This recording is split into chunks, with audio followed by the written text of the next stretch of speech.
The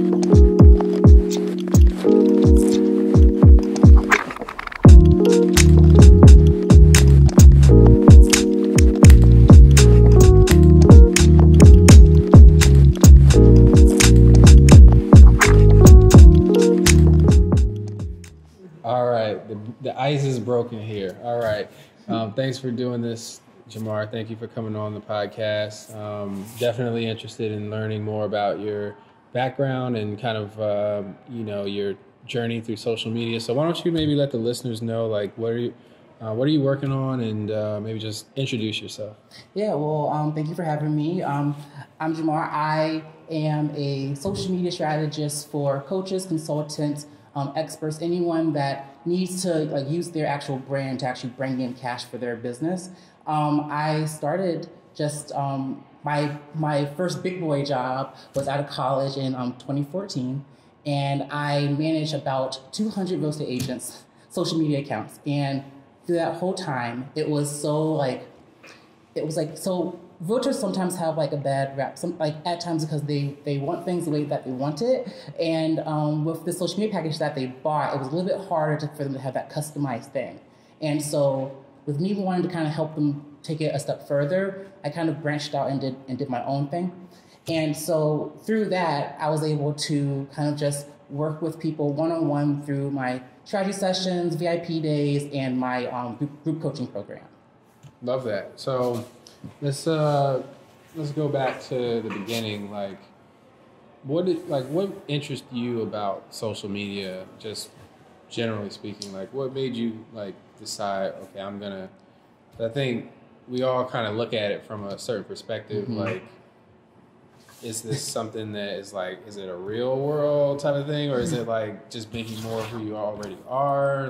How do you think about that? So the way that I started into social media, I kind of fell into it. So when I was in college, I had got, so I went to ODU, and I had to get my internship credit some kind of way. And it got to a point to where I was looking for these internships, but I was I kind of want to get paid. And I'm okay, so what do I do? And I also, I guess I kind of finessed the system or something, because I took 4 internships in 2 years, and I got credit for 2, which is really good. Apparently you can only get one credit for 1 internship, but who knows? And I went to different businesses and wanted experience in PR, graphic design, all these things, because I knew that people outside in the corporate world, they wanted someone to have a ton of experience, but right out of college. And so I kind of took it upon myself and just applied for all those internships. And in the internships, they kind of just put me into social media. And I think that happens to a lot of people when it was in 2014, when you're just starting out. You kind of, if you're the young one in the company, they kind of just kind of give you the Facebook account, and they're do something nice, do something cool, make it go viral. And that's kind of where I started, and I found out that I was kind of good with it, and how simple social media was back then. I knew how to write a post, and I knew how to kind of structure it for, to make the business look good, right? And then I kind of dabbled in PR because of that, because at that time, social media and PR kind of went very close together. And that's kind of how it happened. And then ever since then, because the bulk of my internships became social media based, I kind of just sprungboard into that, because that's kind of where my strength kind of grew after all that time. Makes sense. And so when it comes to, I guess, clients, how did you sort of get your first clients, and what type of work were you doing? Was it social media management, just managing comments, or were you doing something different, curating how the feed actually looks, or what type of work were you doing in the early days? So when I first started out, when I was okay, I want to help more people better than how the company that I was working with were doing for them. So all I knew was management. So all I knew was I know how to make posts and put them on social media accounts, right? And so I was that's what I'm going to do, but I'm going to try my best to kind of make it a lot more like customized for them, like, you know, like more like where they have a say in it. And so starting out, I was getting clients through Craigslist, and that's great.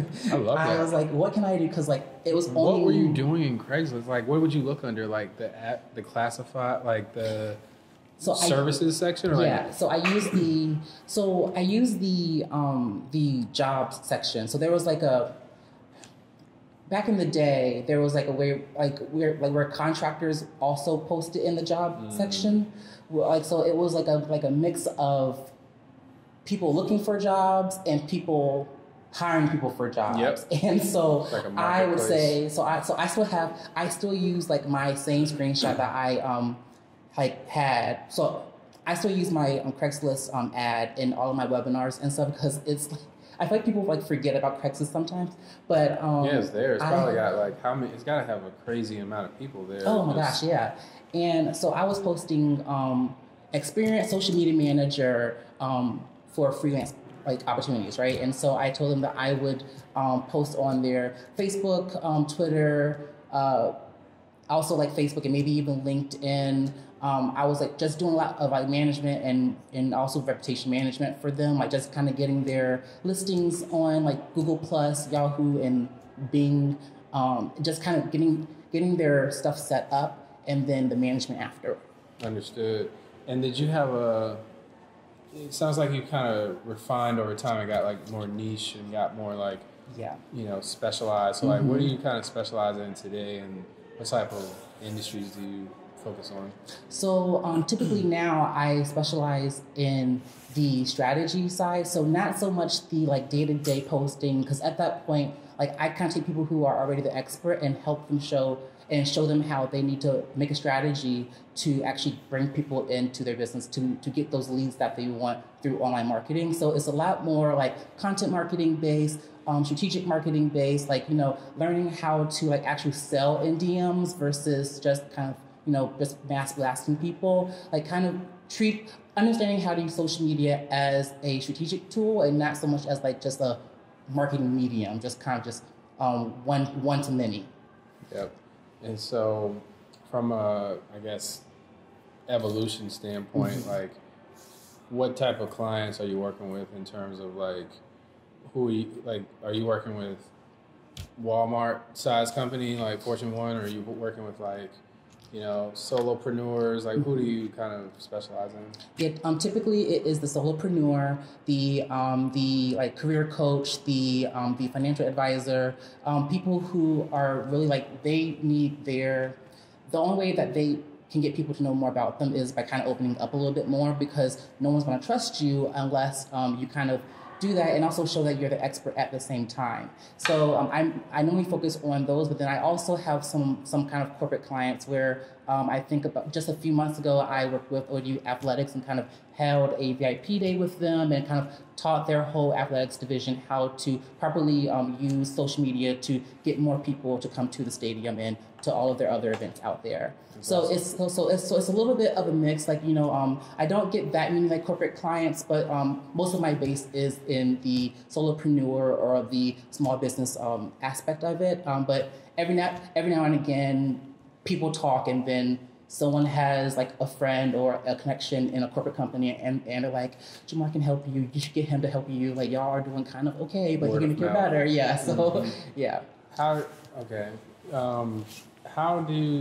did you sort of get into what I guess I consider productizing your services? Like you say you have like kind of workshops, you have courses, and maybe talk about how did you begin that? Like, was that when you first started, did you come out with these products, or were these products that you developed like after just answering the same 10 discovery questions or something with a client, and they're like, you know, they're asking you the same questions, so you were able to like make a format. It's actually just easier for you in the end of the day to just make a nice like package, and it gets the prospect or client to commit. Or how do you like? What do you think about that? So before I was just like all over the place. Which I'm very proud of myself. Where I'm like a lot more like, no, this is what I do. This is kind of the format. If you don't like it, then I'm probably not your person to work with, right? So, but before, I found out that I was really transitioning into the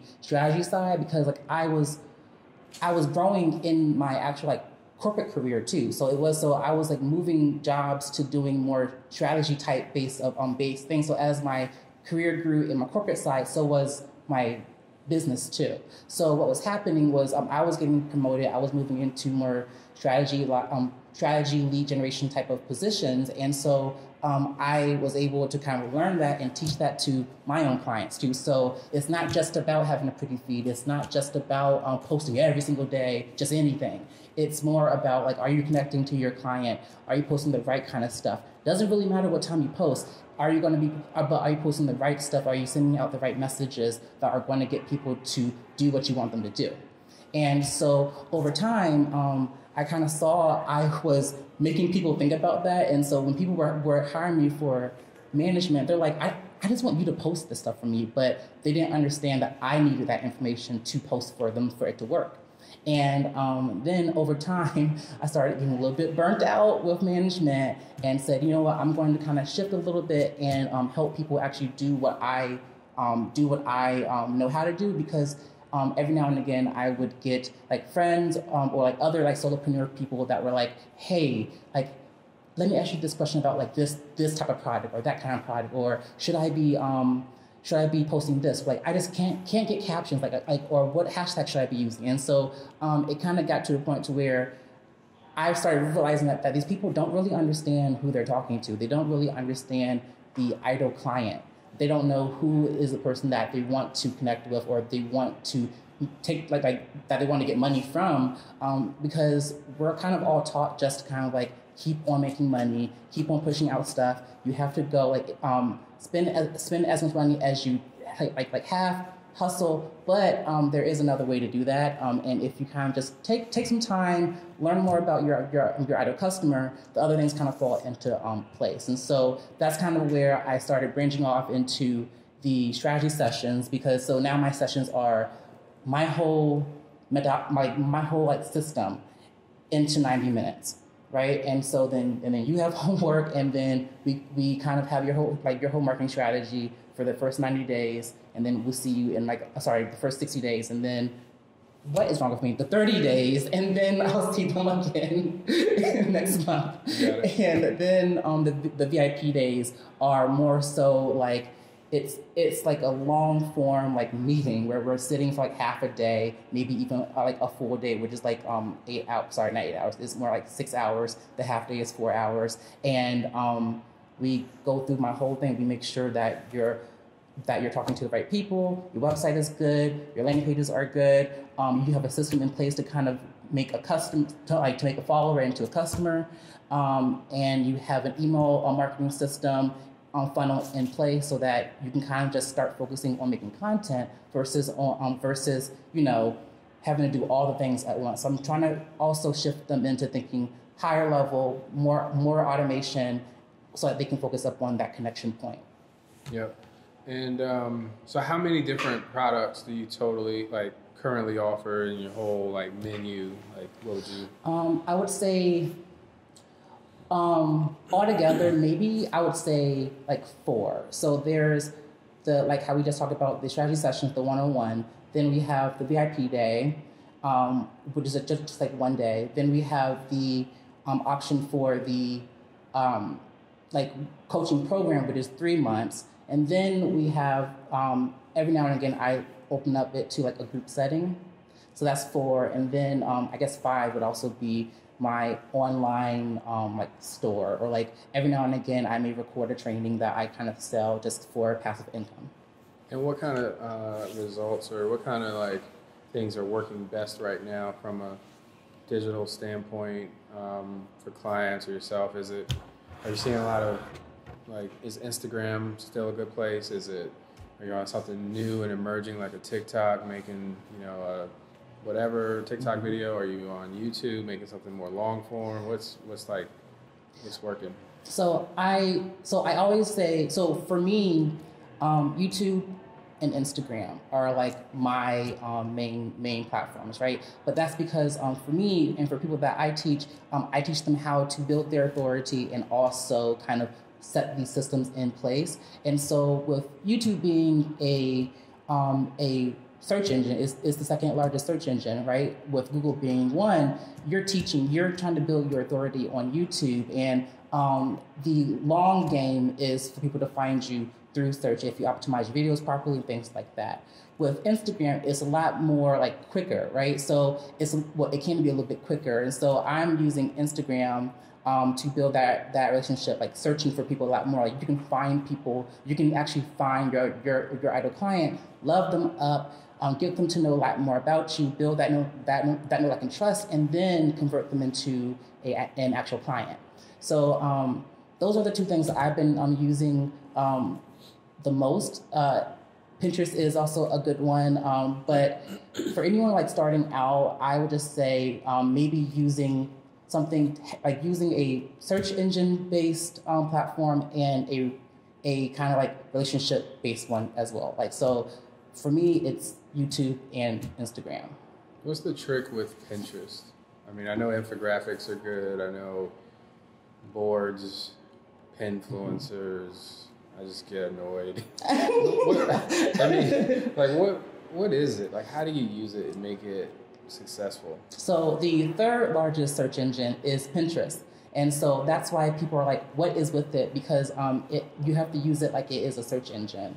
And same thing for YouTube. You have to pin things that people are actually searching for. So if I am trying to like teach people about things about social media or like business, I'm going to be writing blogs or writing content that is geared towards that, and then optimizing that pin. So it's all about, do you have the best pin to compete with the other pins, basically, right? And the way that you do that is you give Pinterest as much information as possible. And so it's not just visual stuff; it's also what's inside the description and what your pin clicks to, right? So not to get too complicated, just thinking about all that kind of stuff. So playing with the imagery, like, is it just more like image focused, or is there text heavy? Playing with different colors. What are those things that would go well with your audience? And then when it comes to like the SEO side, what's it like? What does your headline say? Does it include certain keywords that people are searching for on Pinterest, right? And same thing for the description and whatever you click through. Does it match does the website that you're clicking to match what's in your pin? So all that logic kind of goes into it, and people kind of think that they can just kind of put things up on Pinterest, and then they're like, why is it not working? It's because Pinterest they know what you're doing. But along with that, there's a lot of you have to start engaging with people as well. So a lot of social media is you got to be social. So you have to find those group boards that are similar to you, that you can kind of repin some of their stuff and they'll repin some of your stuff, and you can start contributing to their things, right? So it's all about becoming committed. And I gotta just educate myself just by being in certain Reddit forums, but I haven't really turned on maybe the business side of it, where we could be adding value and adding subreddits, whatever, jumping in conversation. What do you think about that? Because I feel like you got that kind of, your parallel if you're on Craigslist going into the jobs in there and find stuff. This is very similar tactic wise. It's just you can jump in and you could jump in a conversation on Reddit or Quora or Twitter even, and that can lead to opportunity. I can think of at least one Reddit thing as I talked through it that I jumped in. I read it, and just because I was kind of knowledgeable about something, it allowed me to sort of lead to an opportunity for us. So yeah, definitely. What's your thought on Facebook groups? How can a company use Facebook groups and be successful, or something similar? So physical product. Yeah, any with anything being helpful and adding value, right? So contributing without expecting anything in return, which is kind of like how that's how you would see Reddit. Because if you're on Reddit, to any like Reddit users, the first time that you start trying to sell something, they are on you. They shut it down. Like they are not for it. And so that's why I'm scared. I don't want to mess anything up. They will shut it down because they are. I don't know why. I just think like Reddit users are like they're like Yelp, and I don't know. I just feel like they're like very wordy and smart, and they're like they kind of peep game before anyone else does, and so I wouldn't go. I would only kind of talk about your product if it makes sense in the moment. Don't share a link to buy. They will research. They are Reddit. Whatever the group rules are. Same thing for Reddit, but Reddit they are very strict. But for Facebook, if you can easily just like private message someone your like link if like you have given so much value and they're like no you right, and to follow you on different networks, or getting the opportunity to DM them. That's kind of like the end game of that kind of strategy. So giving value, being helpful, making sure that they know your name, making sure that they know that you are the person to go to with this question about X, Y, and Z, because that's going to make them want to connect with you even more and learn more about you, and then hopefully buy your product. So how are you kind of spending most of your time in your business? Are you spending more of your time, do you feel like, working with clients and working maybe on a coaching session or being in a meeting with them, or do you feel like you're doing more like maybe working on the business, like strategizing on like optimization for that same strategy meeting that you're planning to have? You're just making it like more robust because you know like there's a certain period in that where maybe there's a lull and you want to like fill that in with some content, or maybe you put too much content in there and it's just like confusing, or like how are you? Is like it's either with clients or it's actually like doing things that would get clients, like those actual like kind of needle moving moments, right? So it's not seeing my stuff and they just think, oh my God, you're just like recording videos all the time, or you're doing all this stuff. No, I batch record. I hire a media editor to edit my stuff so I can focus back up on getting clients, right? So most of my time is dealing with clients or getting clients through, like DMing them, or kind of just those kind of lead generation things, like getting on calls, trying to get them to kind of be more educated about what I have to offer to them, those kind of activities. And then I kind of just calendar block all the other stuff. What kind of onboarding prep do you typically want clients to have before you sign them up? Like, what stuff should they have access to? They need to have logins, files for pictures and videos to post, copy. What type of stuff do you need them to have? I guess the perfect client will have. They will already have like this know-how of, okay, they already know that they need content. So either they have like a catalog of pictures, or they have a catalog of videos, or some kind of like, they have content to put out. They just don't know how to put it out, right? And so because if they hire me and I don't have anything to work with, it's kind of like a waste. I mean, I would tell them what to do, but we can't actually take action in that session, right? So having some kind of content, or like having it planned, shoot or something like that already, like on the back end, or up on your calendar, and then in like sessions I could work with them on like planning out what a shoot would be, or like planning out like make sure that you get these kind of things, because these are the kind of like these are the types of photos or types of imagery that you want to convey to people to buy this whatever. And other than that, they just need to have a idea of like who they want to target, like what is their end goal, and then I can help them connect the dots. How do you price there was a time where I literally like my first client, love her so much. She was the first person. She's a hairstylist, and when I first started, I priced it at like $150 a month of management, and I was dying, right? And so I looked at, okay, how much time is this going to like take me to do? How much time am I investing in? What is the value that I'm going to give to people? And then, so my pricing has changed over time, but like right now I've made it to where it's more of a higher thing, because I want people who are ready to like actually put in the work and actually listen to what I have to say. So like a lot of times how can I say this without being like really mean? There are different types of people in the world, right? And there are people who really want to achieve the results, but they are not willing to put in the work, right? So they see you, they see all the work that you're putting in, and they're like, I just want to be around you. Want the easy button. They just want the easy button, and there is not an easy button. And so I've had clients in the past when I had it a little bit lower to where they would be like, it would seem like they were highly motivated, right? But then when I check up on them, or when we kind of have our next session, they're like, oh yeah, I couldn't, what was that thing that you told me that I had to do? And I'm like, okay, your money is great, but I need you to have results. I need you to feeling like your business is moving. I'm not doing my job and I look like a scammer, so I need for you to do something. So I kind of transitioned to a higher level. So like, for example, like my 90-minute coaching, my 90-minute strategy session is $375. And in that, I am walking them through their website, content, everything that they need to do for the next 30 days, right? And so with that, after that session, you should have everything that you need for the next month.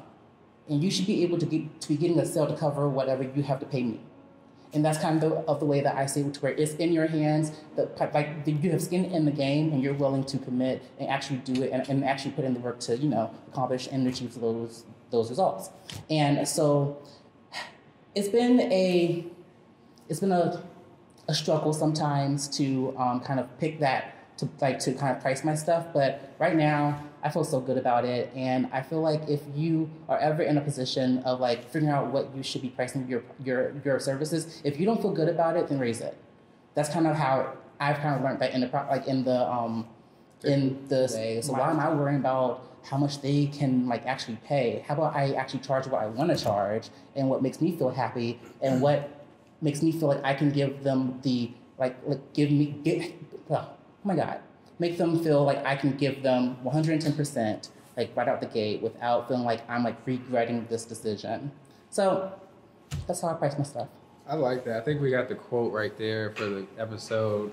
If you don't feel good about the prices, raise them. It's true. I think that's right. No, this has been awesome. I appreciate you for sharing pearls of wisdom with us. Mm-hmm. Where can the listeners connect with you and follow you and connect for more of this? Yeah, so they can visit my website at jamardiggs.com, on Instagram at jamardiggs. Everything is at Jamar Diggs. And if you want to follow me on YouTube, just go to youtube.com. Oh, actually, that's a lie. Go to jamardiggs.com/YouTube because I haven't claimed the thing yet. But if you just search for me, I will pop up. Awesome. Thanks for doing this. Yeah, thank you for having me. Let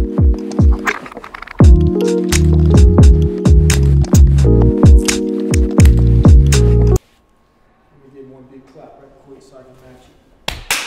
Oh, you got that. These are from you all over here. I can do it. All right, that's the outtake there. You got to put that in the video.